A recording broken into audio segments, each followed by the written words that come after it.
हाँ, good afternoon my dear students. तो last class में हम लोग डिस्कशन कर रहे थे इंथैल्पी ऑफ कंबशन के बारे में। इंथैल्पी ऑफ कंबशन के बारे में, ठीक है। यानी कभी भी किसी चीज को जला देते हैं तो वहां से जो एनर्जी रिलीज होती है, जब किसी चीज को हम लोग जला देते हैं तो वहां पर से जो एनर्जी रिलीज होती है उसी को हम लोग क्या कहते हैं, इंथैल्पी ऑफ कंबशन कहते हैं। ठीक है। फिर इंथैल्पी ऑफ कंबशन का डेटा का यूज करके, इंथैल्पी ऑफ कंबशन का डेटा का यूज करके हम लोग क्या कर रहे थे, डेल्टा एच आर, यानी किसी रिएक्शन का हम कितना इंथैल्पी चेंज हो रहा है, किसी रिएक्शन में कितना इंथैल्पी चेंज हो रहा है वो बता रहे थे, वो बता सकते थे वहां पर से। एक ये चीज हम लोग देखे थे, लेकिन यहां पर एक चीज चेंज आया था। इन जनरल डेल्टा एच का मतलब हम लोग ऐसा फील करने लगते हैं ना कि H2 माइनस H1, यानी कि product minus reactant, product minus reactant समझने लगते हैं। बट क्या होता है ना माय डियर स्टूडेंट, ये वाला टर्म जो है रिएक्टेंट माइनस प्रोडक्ट या फिर प्रोडक्ट माइनस रिएक्टेंट, ये ऐसा कोई यूनिवर्सल मेथड नहीं है कि फाइनल माइनस इनिशियल, जो भी चीजें आ रही है ना उसको बस लिखना होता है। कैसे? तो क्लॉकवाइज और एंटी क्लॉकवाइज को देखते हुए हेस लॉ यही चीज हम लोग को बताए थे, हेस लॉ यही चीज हम लोग को बताए थे कि क्लॉकवाइज और एंटी क्लॉकवाइज को इक्वेट कर दो, क्लॉकवाइज और एंटी क्लॉकवाइज को इक्वेट कर दो एक दूसरे को। यही चीज हम लोग को हेस लॉ में बताया गया था मेरे भाई। ठीक है, तो आई होप आपको याद होगा। फिर वहीं पर हम लोग स्टेबिलिटी कंपैरिजन करने का देखे थे, स्टेबिलिटी कंपैरिजन करने का देखे थे। तो जिसका ज्यादा था इंथैल्पी ऑफ कंबशन, जिसका ज्यादा था इंथैल्पी ऑफ कंबशन वो ज्यादा स्टेबल था। उसको हम लोग बहुत तरीके से एक्सप्लेन कर पाए थे, ग्राफिकल मेथड से भी एक्सप्लेन कर पाए थे, बॉन्ड का स्ट्रेंथ के बेसिस पर भी हम लोग एक्सप्लेन कर पाए थे, y माइनस एक्स लिख करके, y माइनस एक्स लिख करके भी एक्सप्लेन किए थे माय डियर स्टूडेंट्स। आपको याद होगा अच्छे तरीके से। जहां पर क्या होता था, ग्रेफाइट हम लोग को अच्छे से पता था कि ज्यादा स्टेबल था तो वहां पे एक्स बढ़ जाता था, और ग्रेफाइट का स्टेबिलिटी क्या हो रहा था, ज्यादा आ रहा था ग्रेफाइट का। इसको हम लोग ग्राफिकली और अच्छे तरह से फील कर पाए थे। दूसरा चीज माय डियर स्टूडेंट, फिर हम लोग इसी से रिलेटेड एक टर्म डिफाइन किए थे, calorific value. Calorific value define किए थे। कैलोरीफिक वैल्यू हम लोग को बताता है कौन सा फ्यूल कितना अच्छे क्वालिटी का है, मतलब इस फ्यूल का एफिशिएंसी ज्यादा होगा कि इस फ्यूल का ज्यादा होगा। तो इस तरीके से हम कंपेयर कर सकते हैं किसी भी फ्यूल का एफिशिएंसी के बारे में। किससे? तो कैलोरीफिक वैल्यू से, कैलोरीफिक वैल्यू से कंपैरिजन की जा सकती है। तो इस पे भी बताया था कैलोरीफिक वैल्यू जो होता है वो हाइड्रोजन गैस का सबसे ज्यादा होता है, H2 का सबसे ज्यादा होता है। और अगर हम हाइड्रोकार्बन के में बात करें तो उस केस में जिसपे हाइड्रोजन का नंबर्स ज्यादा होगा उसी का ज्यादा होगा। और कैलोरीफिक वैल्यू का एक फॉर्मूला भी हम लोग डिफाइन किए थे, minus of delta H combustion और डिवाइडेड बाय उसका मॉलिक्यूलर मास से डिवाइड कर रहे थे, या मोलर मास बोल सकते हो, उससे डिवाइड दे रहे थे। आई होप ये सारी बातें आपको याद होगी। माइनस इसीलिए किए थे क्योंकि हम लोग जब भी कंपैरिजन करेंगे तो वो पॉजिटिव के टर्म में कंपैरिजन करने में इजी होता है। ठीक है, तो ये सारा चीज हम लोग डिस्कशन किए थे। आज जो हमारा डिस्कशन है मेरे भाई, एक्सपेरिमेंटल डिटर्मिनेशन ऑफ, हेडिंग बना लो, उसी का आगे का हेडिंग है मेरे भाई, experimental determination of, experimental determination of, determination of delta H combustion, delta H combustion, experimental determination of delta H combustion। मेरे भाई ऐसा थोड़ी है कि हम लोग केवल थ्योरेटिकली, वो सब भी जो डेटा आया था ना वो सब भी तो एक्सपेरिमेंटल ही डेटा था जिसको हम लोग लिखते थे। जो डेटा लिख रहे थे हम लोग, जो भी वैल्यूज हम आपको देते थे वो सब तो एक्सपेरिमेंटली ही वैल्यू था। हाँ, भले हम डेटा को आपको अच्छा नंबर के फॉर्म में देते थे, अप्रोक्सीमेट वैल्यू देते थे आपको, जिससे आपको कैलकुलेशन करने में इजी होता था। ठीक है, आपको अगर कोई अप्रोक्सीमेट डेटा नहीं मिलेगा तो आपको थोड़ा सा कैलकुलेशन लेंदी हो जाएगा, बस उससे ज्यादा क्या होगा, अप्रोच तो सेम होगा ना। तो ये सब चीज का वैल्यूज कहाँ से आ रहा था, ये एक्सपेरिमेंटली कैसे पता लगाया जा रहा था माय डियर स्टूडेंट। तो ये सब का एक apparatus होता है मेरे भाई। जिस तरीके से हम लोग यूडियोमेट्री पढ़े थे, तो उसमें यूडियोमेट्रिक ट्यूब हुआ करता था, उसपे यूडियोमेट्रिक ट्यूब हुआ करता था। उसी तरीके से मेरे भाई एक्सपेरिमेंटली जो डिटरमिन करते हैं डेल्टा एच कंबशन, यहाँ पर भी एक एक्सपेरिमेंटल apparatus होता है जिसका नाम होता है कैलोरीमीटर। कैलोरीमीटर। और प्रोसेस को बोला जाता है कैलोरीमेट्री। प्रोसेस को बोला जाता है कैलोरीमेट्री। कैलोरीमेट्री प्रोसेस को क्या बोला जाता है, कैलोरीमेट्री बोला जाता है मेरे। ठीक है, तो प्रोसेस को क्या बोला जाता है, कैलोरीमेट्री बोला जाता है। तो ये बात है।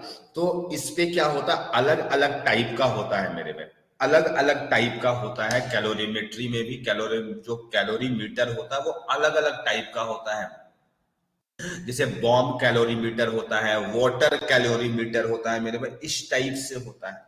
ठीक है, तो इस टाइप से कैलोरीमीटर होता है। जैसे एग्जांपल होता है मेरे पास bomb calorimeter, coffee cup calorimeter, इस टाइप के कुछ नेम्स होते हैं। तुम लोगों सर नेम से क्या फर्क पड़ रहा है, तो अभी नेम वाला पार्ट को हम लोग बाद में करेंगे। अप्रोच देखो कैसे अप्रोच पर बात करते हैं, कैसे अप्रोच पर बात करते हैं, उस बात को हम समझाने जा रहे हैं। बहुत आसान होता है मेरे में, तो ऐसा नहीं कि बहुत बड़ा मुश्किल काम है, बहुत आसान सा काम है इस पे करने का। ठीक है, तो देखो क्या होता है। जैसे यहां पर मेरे में एक बड़ा सा कंटेनर लिए, यहां पर एक बड़ा सा कंटेनर लिए, ठीक है, और इसके अंदर पे मेरे भाई एक छोटा सा कंटेनर लिए। एक बड़ा सा कंटेनर है, इसके अंदर पे मेरे भाई एक छोटा सा कंटेनर लिए, इसके अंदर पे छोटा सा कंटेनर लिए। और हम क्या किए ना मेरे भाई, इसके अंदर में कोई एक जिसको जलाना है, जिसको जलाना है, लेट से हमको CH4 को जलाने का मन कर रहा है, CH4 को जलाने का मन कर रहा है, तो CH4 रख दिया। CH4 को जलाने का मन कर रहा है तो इसके अंदर पे हम CH4 डाल दिए। और आपको एक लाइन अच्छे से पता होगा कि CH4 को जलाना है तो हमको इसके लिए ऑक्सीजन का सप्लाई करना पड़ेगा।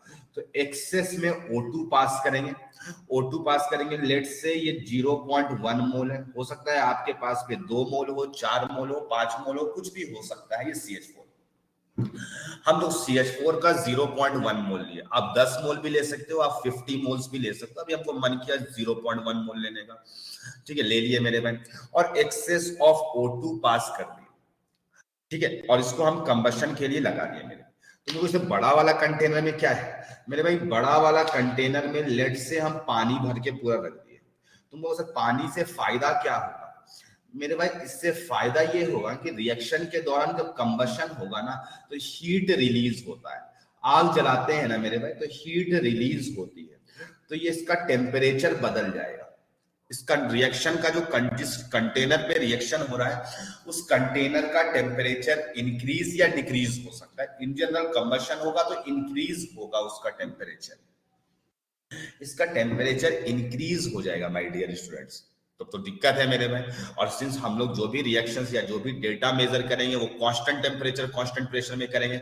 अदरवाइज हम लोग सिंस पढ़े थे कि इंथैल्पी चेंज अगर बात करेंगे अलग टेम्परेचर में तो उसका वैल्यू बदल जाता है, डेल्टा CPR ये सब याद आ रहा है कि नहीं आ रहा है, तो वो सब बदल जाता है। इसके अंदर में हम खूब सारा पानी भर दिए मेरे में, ताकि इसका रिएक्शन जिस कंटेनर पे हो रहा है उसका टेम्परेचर कांस्टेंट रह सके, ठीक है, उसका टेम्परेचर कांस्टेंट रह सके, ठीक है, इसको इसलिए रखा गया है, ठीक है। लेकिन सिंस आपको पता है कि बहुत सारा पानी है तो इसका टेम्परेचर तो ऑलमोस्ट कांस्टेंट रहेगा, लेकिन पानी का टेम्परेचर थोड़ा ना थोड़ा तो राइज करेगा ना, चाहे 1 डिग्री से राइज करे, चाहे ½ डिग्री से राइज करे, कुछ ना कुछ तो राइज करेगा मेरे में। तो इसके लिए हम लोग यहाँ पर एक थर्मोमीटर लगा देते हैं, थर्मोमीटर लगा देते हैं।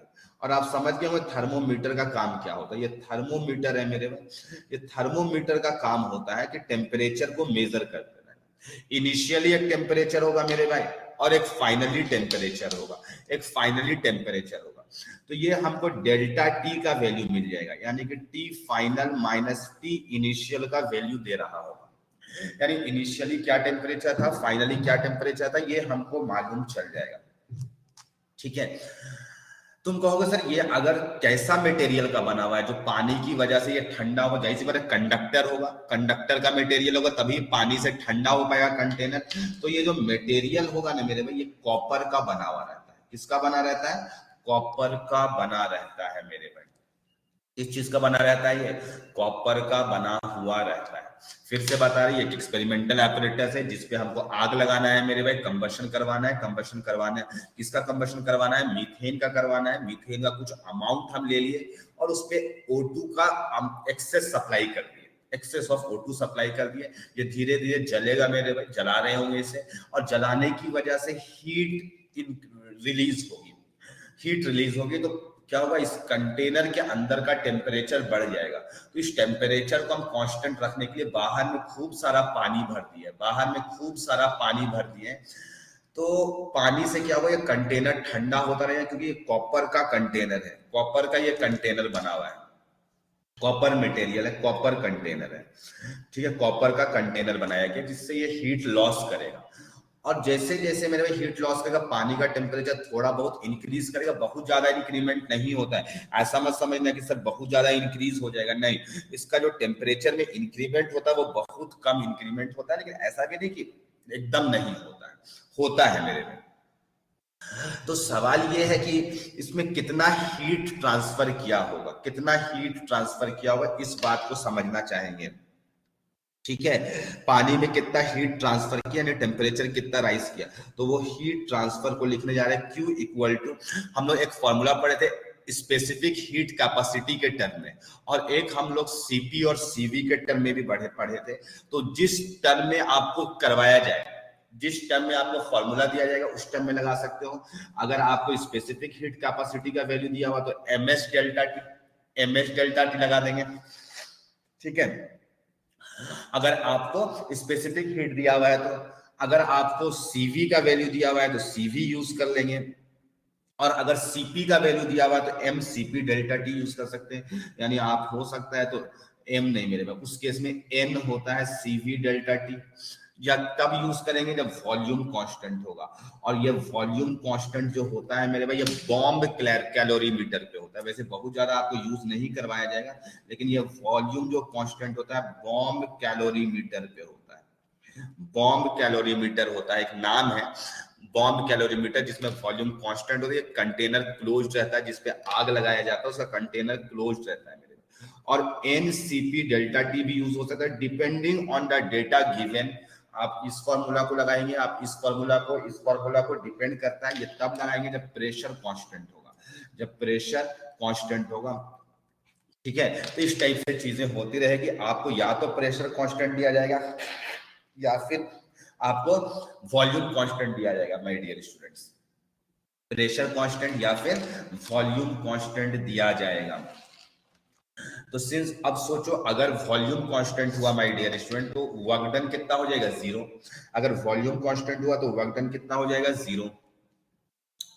तो एट कांस्टेंट वॉल्यूम अगर बात करें, एट कांस्टेंट वॉल्यूम अगर बात करें तो वर्क डन कितना हो जाएगा? 0।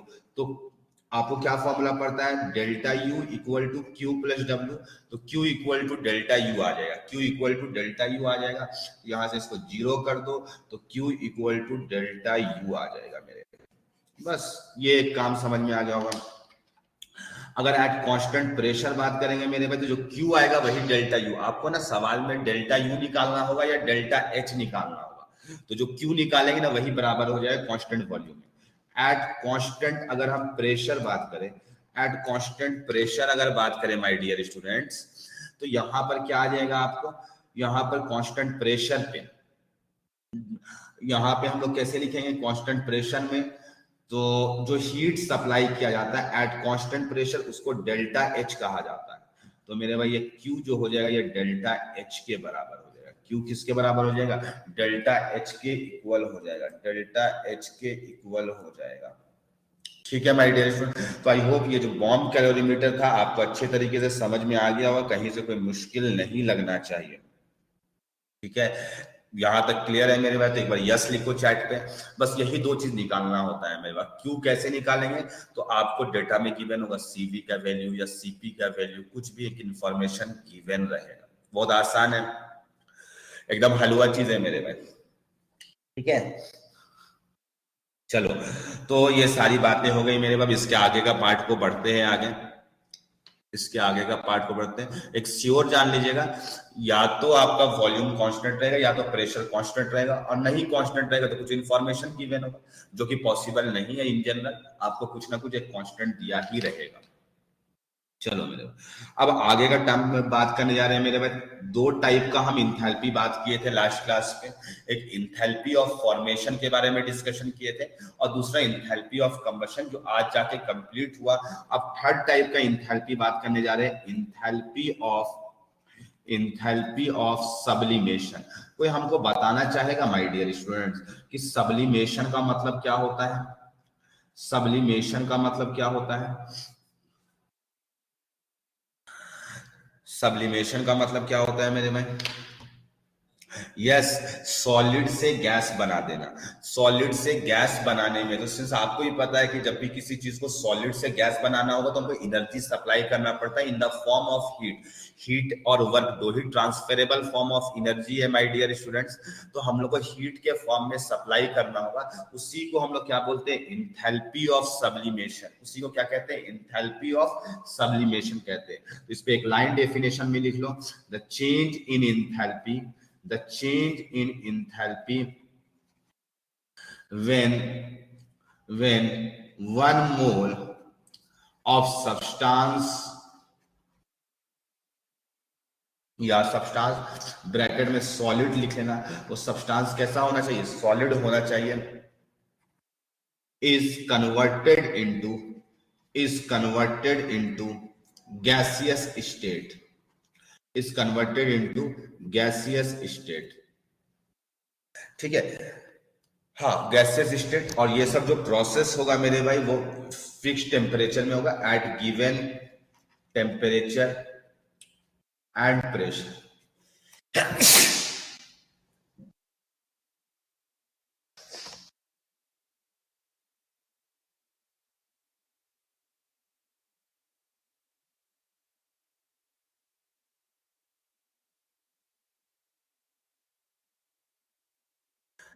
Eight given temperature and pressure, at given temperature and pressure my dear students, ठीक है। तो जो चेंज होता है इंथैल्पी को, इसी को क्या कहते हैं हम लोग? इंथैल्पी ऑफ सब्लिमेशन कहते हैं। यानी ऐसा समझो माय डियर स्टूडेंट कि अगर एक कोई सॉलिड सब्सटेंस है, A is any substance which is solid, तो क्या किया इसको हम? ए को गैस में कन्वर्ट कर दिए, ए को गैस में कन्वर्ट कर दिए, और इस टाइम में जो जो एनर्जी जो सप्लाई करना पड़ेगा उसको क्या बोलेंगे? Delta H sublimation. हाँ, ध्यान रखिए ये पर मोल डिफाइंड होता है, ये 1 मोल होना चाहिए। तो जब सॉलिड को गैस में कन्वर्ट करते हैं तो उसको क्या बोलते हैं? इंथैल्पी ऑफ सब्लिमेशन कहते हैं, ठीक है। तो ये चीजें हुई मेरे भाई। अब आगे बात करते हैं इसके,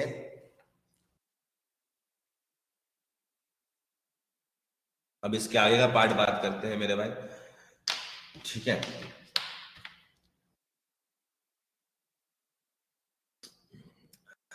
कि ऐसा भी कभी कभी आपको देखने को मिल सकता है, ऐसा भी कभी कभी आपको देखने को मिल सकता है कि पहले हम सॉलिड से लिक्विड बनाए, सॉलिड से, जैसे ए सॉलिड था, और ए सॉलिड को बहुत सारा सब्सटेंस ऐसा भी होता है कि डायरेक्टली गैस में कन्वर्ट नहीं होता है, बहुत सारा सब्सटेंस ऐसा होता है कि सॉलिड से डायरेक्टली गैस में कन्वर्ट हो जाता है। तो जो डायरेक्टली कन्वर्ट हो गया तो वो तो अच्छी बात है, लेकिन जो कन्वर्ट नहीं हुआ वो कैसे कन्वर्ट होगा मेरे? तो पहले लिक्विड बनेगा और फिर गैस बनेगा, तो ऐसा भी प्रोसेस हो सकता है। तो जब सॉलिड से लिक्विड बनाएंगे मेरे भाई तो इसको हम लोग बोलते हैं डेल्टा एच फ्यूजन बोलते हैं, और जब हम लोग लिक्विड से गैस बनाएंगे तो यहाँ पर इसको हम लोग क्या बोलेंगे? वेपराइजेशन कहेंगे, इसको हम लोग वेपराइजेशन कहेंगे। तो और यहां से डायरेक्टली अगर हम बना दिए गैस तो इसको हम लोग डेल्टा एच सब्लिमेशन कहते हैं। तो सिंस हम लोग को एक लाइन पता है, चाहे इस पाथ से चलो चाहे इस पाथ से चलो, दोनों केसेस में जो इंथैल्पी चेंज होगा, दोनों केसेस में जो इंथैल्पी चेंज होगा माय डियर स्टूडेंट्स, वो सेम होगा दोनों केसेस में। यानी हम बोलना ये चाहते हैं कि डेल्टा एच सब्लिमेशन जो है ये delta h fusion plus delta h vaporisation के बराबर ही होगा। क्या है कि ऐसा नहीं कि कोई ज्यादा हो गया, कोई कम या कोई ज्यादा हो जाएगा तो फिर से वही हेस लॉ हमारा फेल करने लगेगा। फिर हमको नेचर में इतना ज्यादा एनर्जी का अवेलेबिलिटी होगा कि हमको एनर्जी कम ही नहीं पड़ेगा, एनर्जी कम पड़ेगा ही नहीं। तो ये है मेरे भाई इंथैल्पी ऑफ सब्लिमेशन, निहायत ही आसान चीज। अब अगला है मेरे भाई फोर्थ टाइप का इंथैल्पी, फोर्थ टाइप का enthalpy of atomization, enthalpy of atomization, ठीक है, इंथैल्पी ऑफ एटोमाइजेशन, इसको डेल्टा एच एटोमाइजेशन लिखेंगे, डेल्टा एच एटोमाइजेशन लिखेंगे हम लोग, डेल्टा एच एटोमाइजेशन लिखेंगे, ठीक है, डेल्टा एच एटोमाइजेशन लिखेंगे माय डियर स्टूडेंट्स। तो सिंस इंथैल्पी ऑफ एटोमाइजेशन क्या होता है ना, आपको लग रहा होगा, नाम से ही पता लग रहा होगा, एक अंदाजा मिल रहा होगा आपको कि एटम्स में कन्वर्ट करना, एटम्स में कन्वर्ट करना, ठीक है, किसमें कन्वर्ट करना माय डियर स्टूडेंट, एटम्स में कन्वर्ट करना, ठीक है। इसका मतलब भी यही है कि एटोमाइज करना है आपको, एटम्स में कन्वर्ट करना है। लेकिन ऐसा नहीं कि एटम में जो कन्वर्ट करेंगे वो सॉलिड होगा कि लिक्विड होगा या गैस होगा, तो इसके लिए भी फिक्स कर दिया गया कि जो एटम में कन्वर्ट होने के बाद मिलेगा वो जो होगा आपका गैसियस स्टेट में होना चाहिए। पहले कौन से स्टेट में था उससे कोई मतलब नहीं है, लेकिन जब एटोमाइज हो जाएगा तो वो गैसियस स्टेट में होना चाहिए। तो लिखो एक लाइन इसमें, the change in enthalpy, the change in enthalpy, the change in enthalpy when one mole, जाहिर सी बात है हर कुछ पर मोल ही डिफाइन होता है, ऑफ ए सब्सटेंस, वो सब्सटेंस सॉलिड भी हो सकता है, वो सब्सटेंस लिक्विड भी हो सकता है, या पहले से भी गैसेस हो सकता है, is converted into its constituent gaseous atoms, constituent gaseous atoms। ध्यान रखना कि गैसियस स्टेट में ही कन्वर्ट होगा, ठीक है, ये गैसियस स्टेट में ही कन्वर्ट होगा, ये कंपलसरी है my dear students. The change in enthalpy when one mole of a substance is converted into constituent gaseous atoms। तो कैसे इसको एग्जांपल के थ्रू हम लोग समझने की कोशिश करेंगे। जैसे मेरे पास C6H6 है और ये लिक्विड फॉर्म में होता है मेरे पास, रूम टेम्परेचर में जो बेंजीन होता है ना वो लिक्विड फॉर्म में होता है। तो इसको क्या करना है, इसको आपको कन्वर्ट करना है एटम्स में। तो इसमें कितने कार्बन के एटम्स है, तो 6। लेकिन ऐसा नहीं कि कार्बन को आपको कैसे रखना है, लिक्विड फॉर्म में नहीं, इसको आपको गैसेस फॉर्म में रखना पड़ेगा, आपको इसको गैस फॉर्म में रखना है। और मेरे पास 6 हाइड्रोजन भी मिलेगा, और वो हाइड्रोजन भी जो मिलना चाहिए वो कितना होना चाहिए, गैस होना चाहिए। कितना मोल लेंगे, 1 मोल सब्सटेंस को उसके गैसियस एटम्स में कन्वर्ट करना है, उसके गैसियस एटम्स में कन्वर्ट करना है। जैसे मेरे पास H2O लिक्विड, दूसरा एग्जांपल अगर हम बात करें तो H2O लिक्विड, तो इसको आपको क्या करना पड़ेगा, 2 हाइड्रोजन एटम्स में तो कन्वर्ट कर लिया, इससे 2 हाइड्रोजन एटम्स मिलेंगे, कैसे फॉर्म में मिलने चाहिए, गैसियस फॉर्म में। और ऑक्सीजन भी कैसा फॉर्म में मिलना चाहिए, गैसियस फॉर्म में मिलना चाहिए। तो ये कहलाएगा कि ये एटोमाइज हो रहा है, ये कहलाएगा एटोमाइज हो रहा है। और इसके लिए सिर्फ बॉन्ड को तोड़ेंगे तो एनर्जी रिक्वायर्ड होगी, तो जो एनर्जी चेंज होगा, जो इंथैल्पी चेंज होगा, उसी को क्या कहेंगे, enthalpy of atomization. Enthalpy of atomization आपको हो सकता है पहले ही गैसियस स्टेट में मिल जाए, तो अच्छी बात है मेरे में, ये 2H गैस में कन्वर्ट हो जाएगा, 2H गैस में कन्वर्ट हो जाएगा, इस तरीके से माय डियर स्टूडेंट। और भी एग्जांपल हम तुम्हारे सामने रखना चाहेंगे, और भी एग्जांपल्स देखो, और भी एग्जांपल देखो। ऐसा हो सकता है कार्बन ग्रेफाइट फॉर्म में है, कार्बन ग्रेफाइट फॉर्म में है, ये आपका कार्बन गैस है। तुमको बहुत सारी पहले भी एटम था, ग्रेफाइट में भी कार्बन कार्बन एटम्स के ही फॉर्म में, अगर एक ग्रेफाइट का उठा के निकालेंगे तो एटम्स था। उसको हम क्या किए, उसको हम, वैसे तो ग्रेफाइट एक ब्रॉड रहेगा, मेरे बहुत सारे कार्बन एटम्स होंगे, लेकिन उसको हम एटम्स में कन्वर्ट करिए। पहले भी देखने में ऑन पेपर तो एटम ही लग रहा है, लेकिन वो आपका प्रॉपर नहीं था। जो तरीका आपको बताया जा रहा है इंथैल्पी ऑफ एटोमाइजेशन में, वो आपका ये सॉलिड फॉर्म में था ग्रेफाइट, आपको गैसियस फॉर्म में करना है। तो इस प्रोसेस को हम लोग क्या कहते हैं, एटोमाइजेशन कहते हैं। यानी यहाँ पर हमको लिखना पड़े मेरे भाई कि इंथैल्पी ऑफ, इसको हम लोग क्या बोलेंगे, इंथैल्पी ऑफ एटोमाइजेशन। एटोमाइजेशन किसका मेरे भाई, तो इसमें लिखना पड़ेगा कार्बन ग्रेफाइट, कार्बन ग्रेफाइट लिखना, कार्बन ग्रेफाइट लिखना पड़ेगा। और ये किसका, ये इसी को हम enthalpy of formation of carbon gas भी लिख सकते हैं, enthalpy of formation of carbon gas भी लिख सकते हैं। तो इस तरीके से लिखा जा सकता है। अब मेरे भाई तुम्हारे से एक प्रश्न पूछ रहे हैं, एक प्रश्न पूछ रहे हैं तुमसे, जैसे अगर हम बोले तुमको ये I2 सॉलिड से अगर ये I2 हम गैस बना दिए, तो इसको हम लोग क्या बोलेंगे, इसको क्या बोलेंगे, इंथैल्पी ऑफ एटोमाइजेशन कहेंगे कि इसको इंथैल्पी ऑफ सब्लिमेशन कहेंगे, क्या कहेंगे मेरे भाई, कि इंथैल्पी ऑफ कंबशन, यस इसको हम लोग बोलेंगे इंथैल्पी ऑफ, इसको बोलेंगे इंथैल्पी ऑफ सब्लिमेशन, किसका, I2 का, I2 का कहेंगे। आई बात समझ में, इंथैल्पी ऑफ सब्लिमेशन कहेंगे। लेकिन यहीं पर अगर हम आपको दे दें कि I2 आपका सॉलिड से यहाँ पर 2I गैस में कन्वर्ट हो रहा है, तो अब इसको हम एटोमाइजेशन ऑफ I2 कहेंगे, इसको हम एटोमाइजेशन कहेंगे I2 सॉलिड का, I2 सॉलिड का ये कहलाएगा हमारा एटोमाइजेशन, ये कहलाएगा एटोमाइजेशन, ठीक है, ये कहलाएगा एटोमाइजेशन। तो आई होप जो लाइंस कहना चाहे वो आपको समझ में आ गया। तो एक क्वेश्चन आप लोग करिए, तो इसको एटोमाइज, इसको आप लोग एटोमाइजेशन वाले फॉर्म में लिखिए, तो और फिर हम जो लिखेंगे उससे मैच करेंगे। आप लोग लिखिए तो जल्दी से मेरे भाई।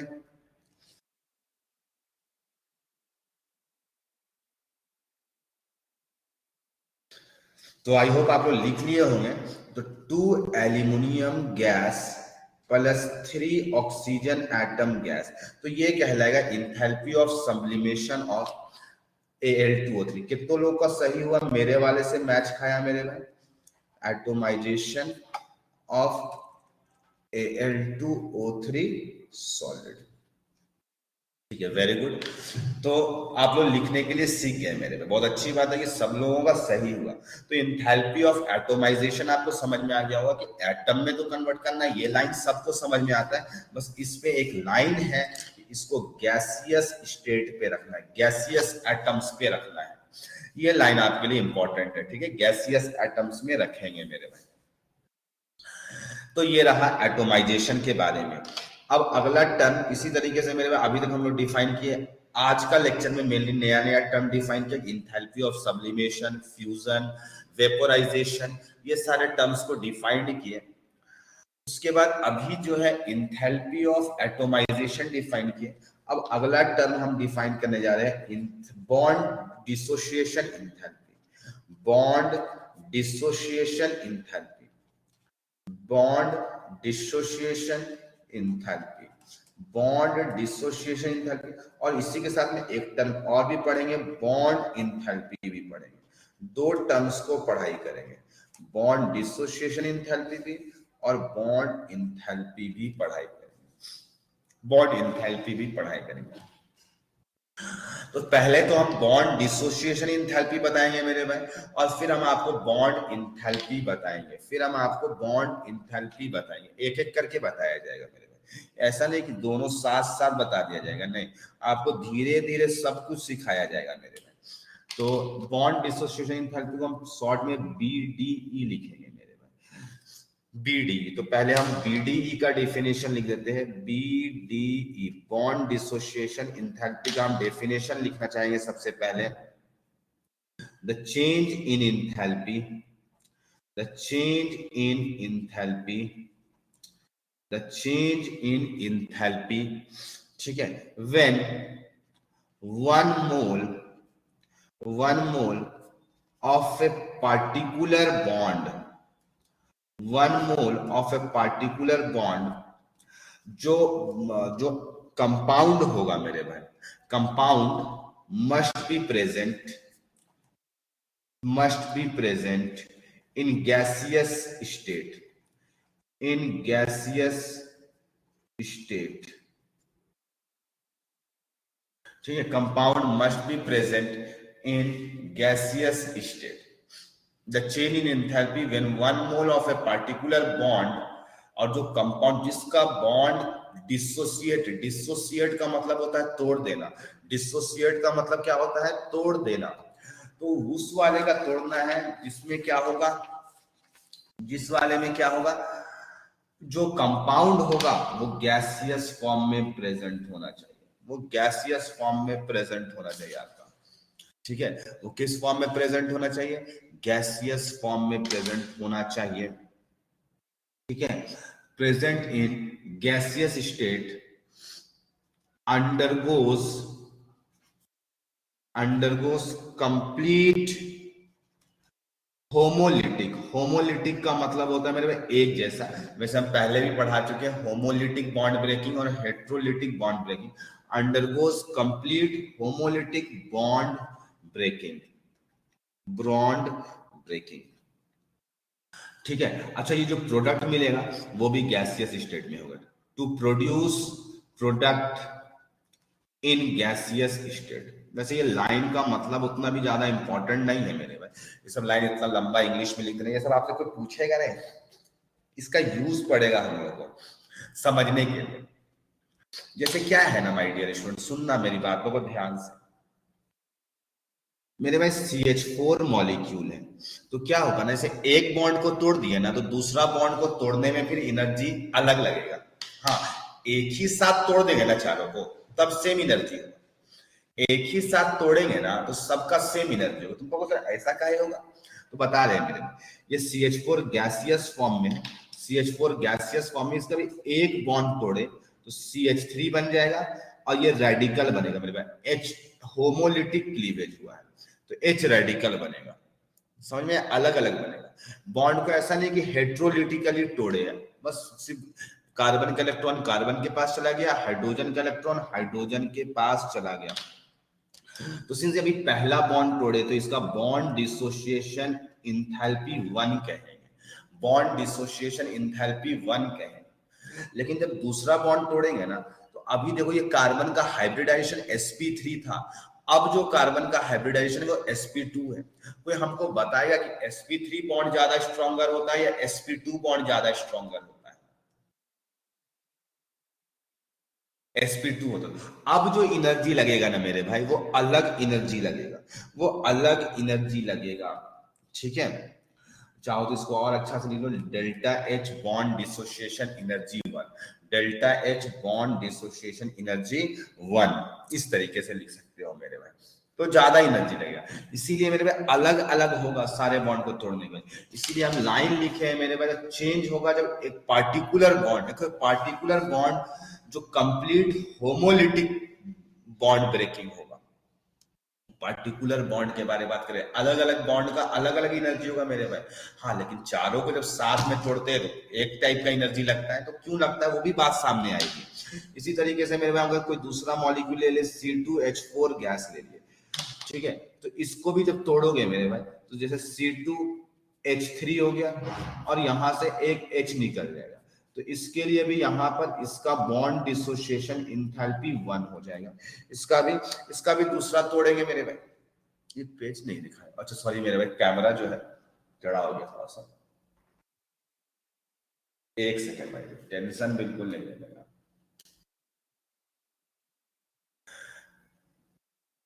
बॉन्ड डिसोसिएशन इंथैल्पी 1 हो गया, बॉन्ड डिसोसिएशन इंथैल्पी 1 हो गया मेरे में, ठीक है।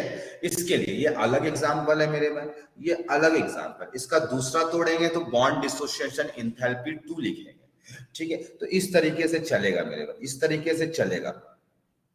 तो बॉन्ड इंथैल्पी क्या होगा, लेट्स से CH4 का बात की मेरे, अगर एक कंपाउंड में बहुत सारा CH बॉन्ड है, बहुत सारा CH बॉन्ड, तो पहला को तोड़ने में बॉन्ड डिसोसिएशन 1, दूसरे को तोड़ने में बॉन्ड डिसोसिएशन एनर्जी 2, तीसरे को तोड़ने में 3, 4, इस तरीके से चलता रहेगा मेरे में, चलता रहेगा। तो बॉन्ड इंथैल्पी बोलता है ना, देखो इस तरीके से निकालते रहोगे अलग अलग तो सुबह हो जाएगा, सुबह हो जाएगा मेरे भाई। तो क्या करो, क्या करो, सबका मेरे भाई जोड़ करके लिख दो, क्या लिख दो, bond dissociation energy 1 plus bond dissociation energy 2 plus bond dissociation energy 3 plus dot dot dot जितना भी बॉन्ड्स होगा मेरे भाई बॉन्ड डिसोसिएशन एनर्जी n और डिवाइड कर दो, कैपिटल एन लोगे तो कैपिटल एन लिख दो, स्मॉल एन लोगे तो स्मॉल एन से। यानी बॉन्ड इंथैल्पी जो होता है मेरे को एवरेज बताता है। और अब तक हम लोग बोलते रहे ना CH4 बॉन्ड में सारे का एनर्जी सेम है सारे बॉन्ड्स का, दरअसल वो बॉन्ड एनर्जी या बॉन्ड इंथैल्पी बता रहे होते थे, ये एवरेज बताता है मेरे में। जैसे पहले वाले को तोड़ने में 1 जूल लगा, दूसरे वाले को तोड़ने को 2 जूल लगेगा, तीसरे वाले को तोड़ने में 3 जूल लगेगा, चौथे वाले को तोड़ने में 4 जूल लगेगा। तो सबका जोड़ दो और फिर 4 से डिवाइड दे दो, तो वो बॉन्ड इंथैल्पी होगा। तो बॉन्ड इंथैल्पी क्या होता है मेरे भाई?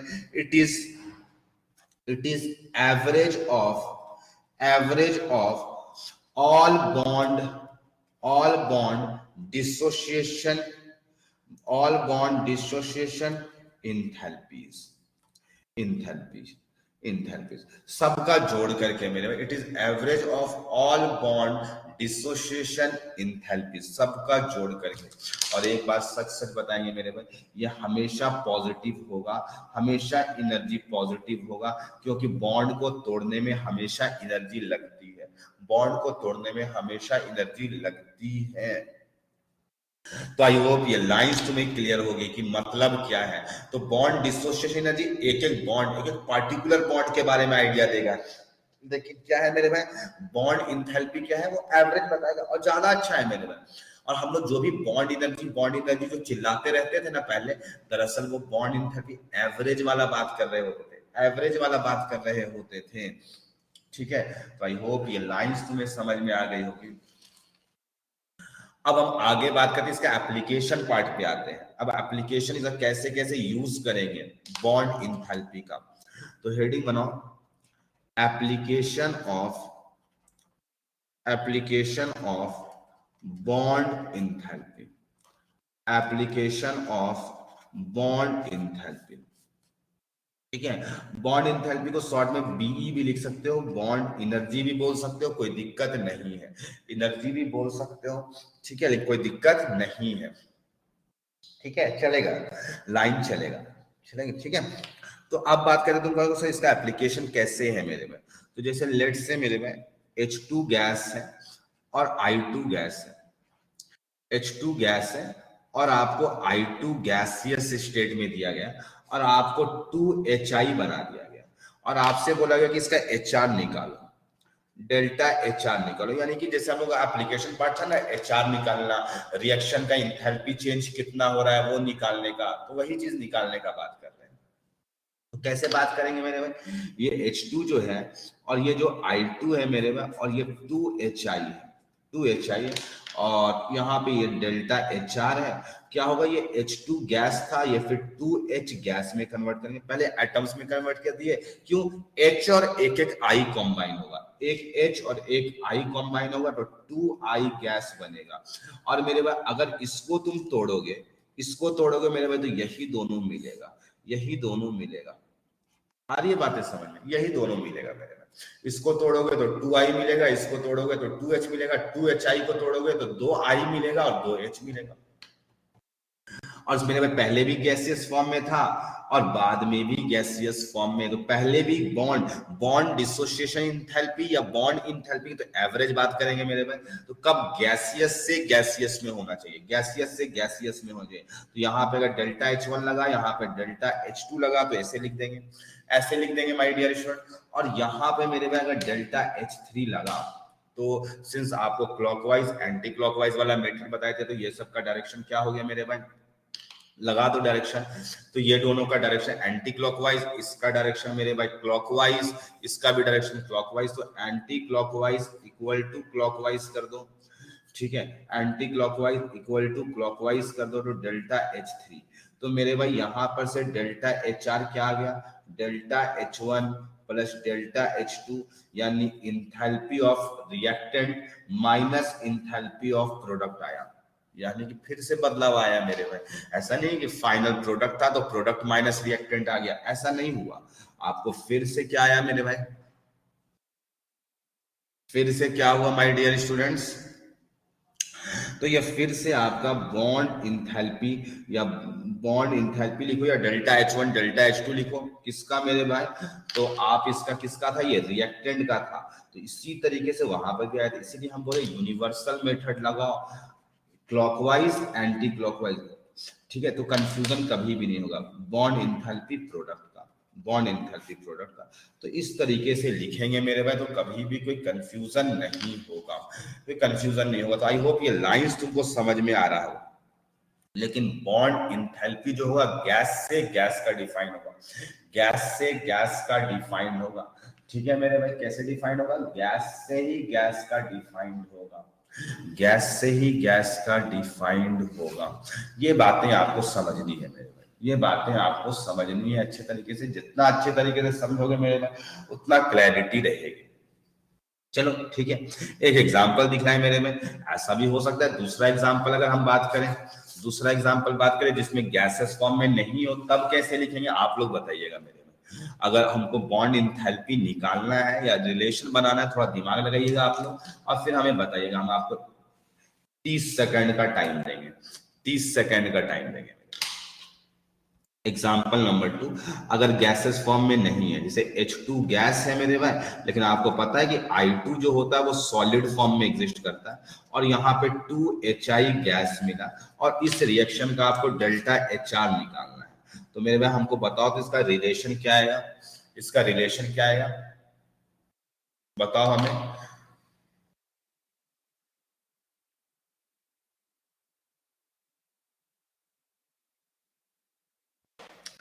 अच्छा बस इतना भी बता सकते तो उस फॉर्मूला में चेंज क्या होगा, क्या और चेंजिंग है, जो प्रीवियस नंबर 1 एग्जांपल में बात किए थे उस फॉर्मूला में क्या चेंजिंग आएगा वो बताना है आपको। बस इतना ही बता दो, हम समझ जाएंगे कि आपका कॉन्सेप्ट समझ में आ गया।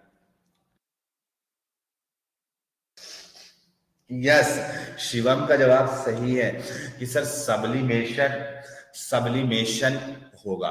सब्लिमेशन यहाँ पे पहले करना पड़ेगा, यानी कि मेरे भाई इस H2 को तो सीधा सीधा 2H में कन्वर्ट कर दो, इसको डेल्टा H1 लिख दो। लेकिन मेरे पास पहले तो I2 को सब्लिमेट करना पड़ेगा, सब्लिमेट करना होगा, और तब जाकर के पहले I2 गैस बनाइए सर, और उसके बाद इसको 2I में ब्रेक करिए, 2I में ब्रेक करिए, और यहाँ पे इसको डेल्टा H2 लिखिए, और फिर इसको ऐसे लिखिए डेल्टा H3, इसको ऐसे लिखिए डेल्टा H3, जिसमें 2H और 2I गैस मिलेगा। तो यानी कि अब अगर तुम देखोगे लिखने का तरीका में, तो इसका इसका डायरेक्शन तो सेम हो जाएगा। यानी अगर डेल्टा HR बात किए मेरे भाई, तो यहाँ पे क्या फॉर्मूला आएगा, delta H1 plus delta H sublimation plus delta H2 आएगा, और माइनस डेल्टा H3 आएगा। यानी कि हम ऐसे लिख सकते हैं इसको, जो अभी इस प्रीवियस वाले फॉर्मूला में आया था, डेल्टा H सब्लिमेशन को अलग कर दो, plus bond energy, bond energy या bond enthalpy reactant minus bond enthalpy product, bond enthalpy of product कर दो। तो ये ऐसे लिख सकते हो मेरे, है ना। सब्लिमेशन वाला एक्स्ट्रा आया प्रीवियस वाले फॉर्मूला में, प्रीवियस वाले फॉर्मूला में बस एक एक्स्ट्रा आया माय डियर स्टूडेंट्स। तो आई होप ये लाइंस तुमको अच्छे तरीके से समझ में आ रहा होगा। एक और प्रश्न देंगे मेरे भाई, आप लोग बनाना उसे, एक और प्रश्न देंगे, एग्जाम्पल है ये सब, फिर हम आपको क्वेश्चंस बनाने वाला भी क्वेश्चन देंगे, टेंशन मत लो अभी बिल्कुल। मेरे भाई H2 गैस है, H2 गैस है, प्लस यहाँ पे कर दो 2H2, यहाँ पर O2 gas given rise to 2H2O liquid लिखा हुआ है मेरे में, ठीक है। और आपको इस रिएक्शन का डेल्टा HR लिखना है मेरे, इस रिएक्शन का डेल्टा HR लिखना है मेरे, तो लिख करके बताओ तो हमें क्या आएगा।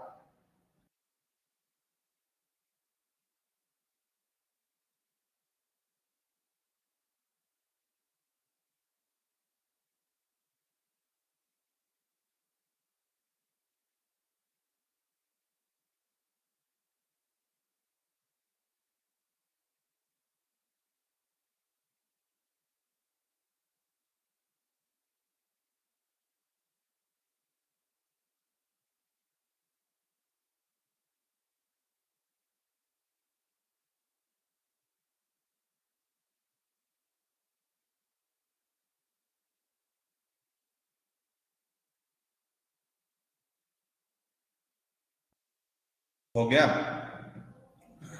तो यहाँ पे देखो माय डियर स्टूडेंट्स, सब्लिमेशन क्यों आएगा? सब्लिमेशन नहीं आएगा सुधांशु, आप थोड़ा सब्लिमेशन गड़बड़ कर रहे हो। तो मेरे भाई क्या चीज है, इसको तुम तोड़ दोगे 2H गैस पे, ठीक है, 4H, सॉरी 4H में हो जाएगा ये मेरे भाई। 2 ऑक्सीजन गैस पे ही टूटेगा, 20 नहीं लिखे, 2 ऑक्सीजन, हाँ वेपोराइजेशन आएगा, यस। और मेरे भाई ये लोग को अगर बनाओगे ना, तो ये लोग को जोड़ करके, तो इस दोनों को जोड़ने के बाद आपको जो मिलेगा मेरे भाई, आपको जो मिलेगा ये H2O गैस मिलेगा, ये H2O गैस मिलेगा, ये H2O गैस मिलेगा इससे। लेकिन आपको क्या करना है माय डियर स्टूडेंट, गैस से भी आपको लिक्विड बनाना है, गैस से भी लिक्विड बनाना है। या फिर अगर ऐसे बनाओ कि पहले लिक्विड को गैस में कन्वर्ट करेंगे, लिक्विड को गैस में कन्वर्ट करेंगे, हाँ 2 मोल्स है तो यहाँ पे भी 2 लिखना पड़ेगा, यहाँ भी 2 लिखना पड़ेगा। तो लिक्विड से गैस में कन्वर्ट करेंगे और फिर ऐसे टूटेगा। तो इस पे अगर मेरे भाई हम लिखेंगे डेल्टा H, या फिर लिख लो इसको डेल्टा H1, ये डेल्टा H2 लिख दिए मेरे भाई, ठीक है, इसको डेल्टा H3 लिख दो, इसको डेल्टा H4 लिख दो। तो अब आपको एरो मिलाना पड़ेगा, अब आपको एरो मिलाना पड़ेगा मेरे भाई कि किसको किसको कैसे लिखना है। तो ये तीनों का एक एरो होगा, इस दोनों का एक एरो होगा। तो ऐसे लिखेंगे मेरे भाई, delta H1 plus delta H2 equal to delta HR plus delta H3 plus delta H4 आ जाएगा मेरे भाई, ठीक है। तो ऐसे आया, ऐसे आया। तो डेल्टा HR का वैल्यू क्या हो गया मेरे भाई, तो बॉन्ड इंथैल्पी ऑफ रिएक्टेंट, और डेल्टा H3 प्रोडक्ट हो गया मेरे भाई। अगर हम लोग बात करें उसी को प्रोडक्ट बोले, गैसियस प्रोडक्ट का ही बात करें। और डेल्टा H4 जो आया है मेरे भाई वो इंथैल्पी ऑफ वेपोराइजेशन आया है, और ये इधर आएगा तो माइनस होगा, और ये 2 टाइम्स इंथैल्पी ऑफ वेपोराइजेशन होगा। 2 टाइम्स क्यों, 2 मोल्स है, 1 मोल का डिफाइंड होता है, तो 2 टाइम्स करना पड़ेगा। तो ये लाइंस क्लियर है, यस या नो? एक बार चैट पे जवाब दो, ताकि आप क्वेश्चन बनाने के लिए तुम लोग को देंगे सॉल्व करने वाला क्वेश्चन, ताकि आप बना सको मेरे भाई, ठीक है।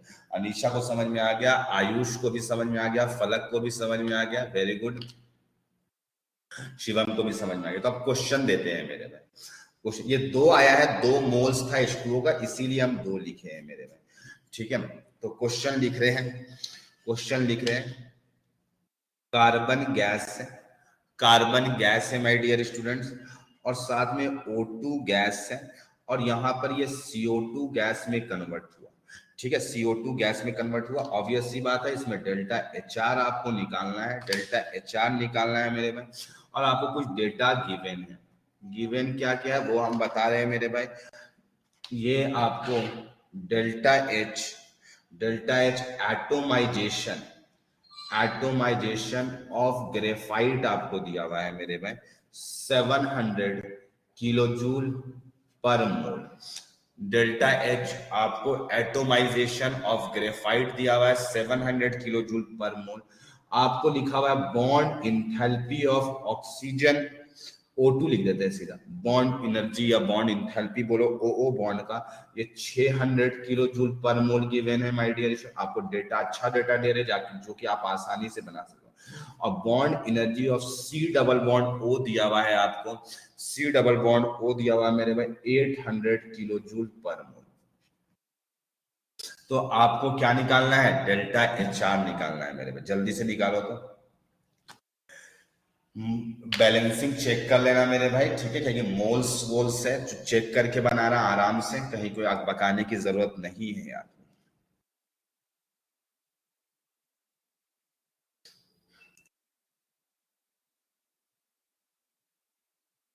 बनाने के बाद हमको जवाब दो, डेल्टा HR का वैल्यू क्या आएगा।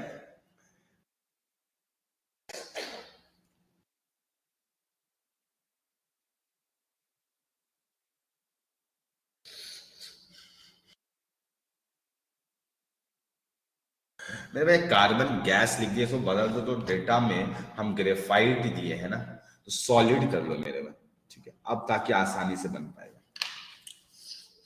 सॉलिड कर लो उसे, ठीक है।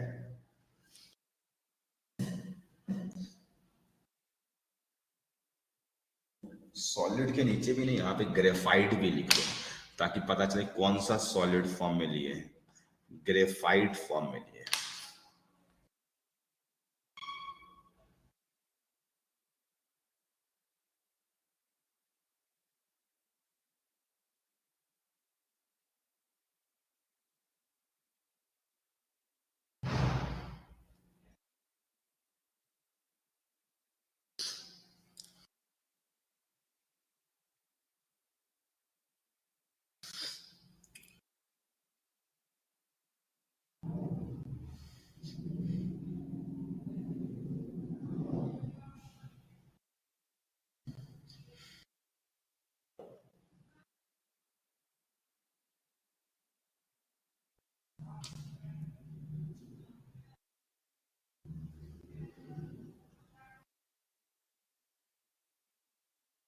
जिसका बन जाएगा वो चैट पे जवाब देगा माय डियर स्टूडेंट्स।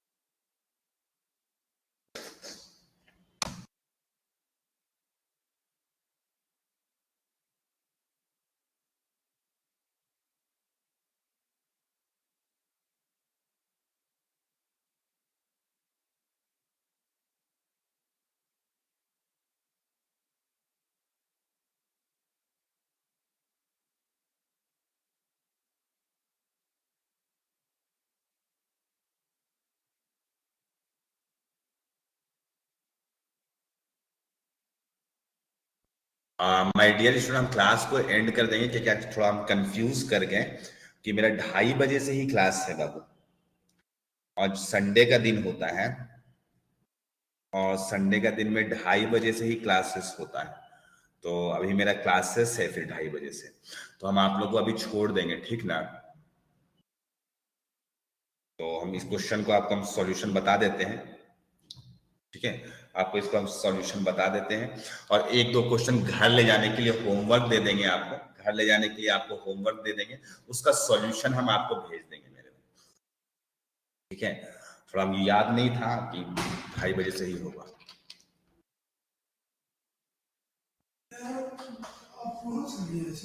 हाँ, सामने से लिए लैपटॉप दे देंगे, बस 5 मिनट। हाँ, अच्छा वहीं पे रख देंगे, ठीक है। तो चलो सॉल्यूशन पार्ट पे आते हैं मेरे में, सॉल्यूशन पार्ट पे आते हैं। तो सिंस कार्बन जो सॉलिड है, इसको हमको पहले कार्बन गैस में कन्वर्ट करना होगा, और इसके लिए आपको कितना दिया हुआ, 700 लिखा हुआ पर मोल, एक ही मोल है मेरे में। O2 है, O2 गैस को आपको भी पता है कि इसको 2 ऑक्सीजन में कन्वर्ट करना पड़ेगा, 2 ऑक्सीजन में कन्वर्ट करने के लिए कितना एनर्जी लगेगा, 600 लगेगा। और आपको भी पता है ये CO2 को तोड़ेंगे मेरे भाई तो 2 CO में टूटेगा, 2 CO बॉन्ड में टूटेगा, 2 CO बॉन्ड में टूटेगा, क्योंकि CO बॉन्ड का एनर्जी लिखा हुआ है, ठीक है। तो इस CO2 जो मॉलिक्यूल होता है मेरे ऐसे होता है, तो इस तरीके का बात हो रहा है, इस तरीके का बात हो रहा है।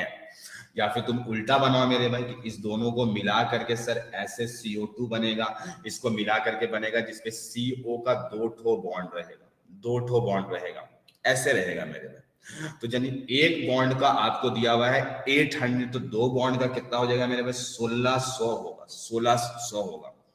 तो डेल्टा HR मेरे भाई, तो सिंस आपका एरो, ये तीनों एरो एक ही डायरेक्शन पे हो गया, ठीक है, ये तीनों एरो एक ही डायरेक्शन में हो गया, लेकिन आपको पता है कि बॉन्ड तोड़ने पर एनर्जी रिलीज रिक्वायर्ड होगी, ये भी प्लस होगा, ये भी प्लस, ये भी प्लस होगा, और ये वाला माइनस होगा। क्यों, बॉन्ड जब बनता है मेरे में तो एनर्जी रिलीज होती है, बॉन्ड तोड़ने में क्या होता है, एनर्जी रिक्वायर्ड होती है, उस पर एनर्जी क्या होती है, रिक्वायर्ड होती है। तो यहाँ पर एनर्जी रिक्वायर्ड हो गया, एनर्जी क्या हो गया, रिक्वायर्ड। तो अब डेल्टा HR निकाल दो मेरे भाई, तो डेल्टा HR जो होगा, तो इस सीधा सीधा ये लोग तीनों का एक ही डायरेक्शन हो गया, और इसका डायरेक्शन अपोजिट हो गया मेरे भाई। इसका डायरेक्शन कैसे हो गया, क्लॉकवाइज, ये तीनों का डायरेक्शन एंटी क्लॉकवाइज हो गया, तो तीनों को जोड़ दो, 700 प्लस 600 और माइनस 1600, ये जोड़ो -300 किलो जूल आ जाएगा, -300 किलो जूल आ जाएगा, ठीक है। क्लियर है कॉन्सेप्ट, यस या नो? आप इधर से तोड़ करके भी लिख सकते थे, इधर से तोड़ करके भी लिख सकते थे। ठीक है, हम आप लोगों को एक दो क्वेश्चंस होमवर्क के लिए आप लोगों को भेज देंगे, आप भेज देंगे। ठीक है, होमवर्क के लिए आप उसको बना लीजिएगा एक दो सवाल को, ताकि इसमें कंफर्टेबिलिटी आ जाए मेरे भाई। ठीक है, तो ये सारी बातें थी। अच्छा, एक तरीका और भी बता सकते हैं मेरे भाई, जिसमें ऐसे डायरेक्टली देख करके लिख सकते थे, इसको सॉलिड से गैस बनाने में एनर्जी रिक्वायर्ड होगा। सुन लो एक बात को, तो आसान भाषा में इस पे रिक्वायर्ड होगा। O2 को तोड़ने में बॉन्ड एनर्जी रिक्वायर्ड होगी, तो O2 को तोड़ने में एनर्जी रिक्वायर्ड होगी मेरे भाई, तो इस पे भी एनर्जी लगेगा, यानी ये भी प्लस ये भी प्लस, तो दोनों प्लस में है। देखो 700 प्लस 600 दोनों प्लस पे हैं। और आपको ये पता है कि CO2 जब बॉन्ड बनेगा, इन लोग से बॉन्ड बनेगा, तो बॉन्ड बनने पर एनर्जी रिलीज होती है। तो कितना CO2 बॉन्ड बनेगा मेरे भाई, कितना CO2 बनेगा, तो रिलीज होगा, तो रिलीज एनर्जी को माइनस में लिखो, सिंपली लिखो मेरे भाई। जो एनर्जी रिक्वायर्ड थी उसको प्लस में लिखो, और जो रिलीज हो रही थी उसको क्या में लिखो, माइनस में लिखो, तो अपने आप भी सेट लेकर के बैठ जाएगा। तो डायरेक्टली भी लिख सकते हो, क्या रिएक्टेड माइनस प्रोडक्ट होता है, या इतना लिखने का या एरो बनाने की जरूरत नहीं पड़ेगी। जो रिक्वायर्ड एनर्जी है उसको पॉजिटिव में लिखो, जो रिलीज्ड एनर्जी है उसको माइनस करके लिखो, अपने आप हो जाएगा। ठीक है, तो आज का लेक्चर को यहीं पे एंड कर देते हैं मेरे भाई, किसी और दिन फिर आगे कंटिन्यू करेंगे। वैसे नेक्स्ट क्लास ऑफलाइन है, तो उसी दिन खत्म भी हो जाएगा चैप्टर हम लोग का। ठीक है, okay, thank you students, bye bye bye bye bye.